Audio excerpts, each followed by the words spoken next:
But let's begin this half hour with more fuel in the heated debate over work and family, dropped by one of the big power players on Wall Street. In a moving op-ed in the New York Times, former Lehman Brothers CFO Erin Callan opens up about the regret she feels for putting her career ahead of her personal life. The opposite of what you're hearing from other top women in business right now. NBC's Ann Curry spoke with Callan exclusively.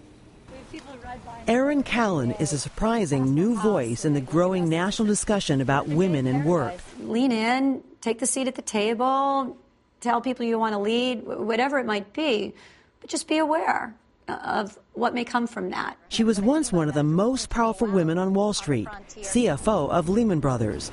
She completely disappeared from the public eye after the bank's demise and says she still can't discuss it for legal reasons. But in this exclusive interview, she is adding her voice to the ideas of Facebook's COO Sheryl Sandberg, presented in speeches like this commencement address at Barnard College. Do not lean back, lean in. Put your foot on that gas pedal and keep it there until the day you have to make a decision, and then make a decision. Was there something in the message that Sheryl Sandberg was sending out that sparked you to want to speak out now?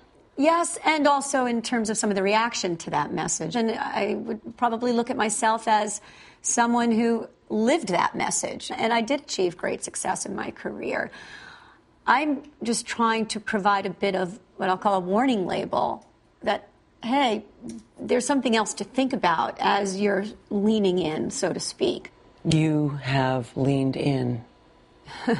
I leaned in far, very far. I've had many young women over time that I've tried to give advice to, guidance to, and I would always be very honest and say, don't do it like me.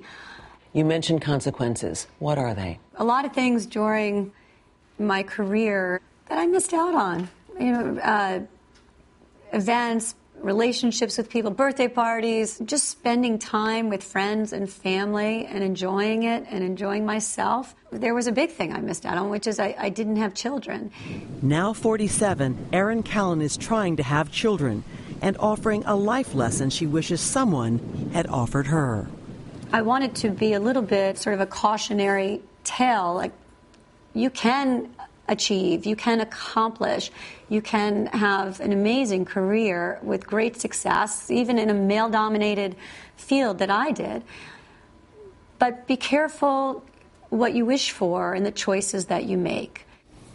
That was Ann Curry reporting, and you can see more of Ann's story on Rock Center with Brian Williams. That's tonight, 9 Central Time, right here on NBC. So much discussion right now, it seems, in the last couple of months about this difficulty people are having, men and women, in finding balance between work and life. And actually, some new research shows that this is not a problem exclusive to women, not at all. A lot of dads are confessing to feeling some guilt about not spending enough time at home. We're going to have the results of that research to talk about in our next hour. Almost 50% of fathers say they feel guilty not spending enough time with their children. So we'll talk about how you could perhaps alleviate that guilt.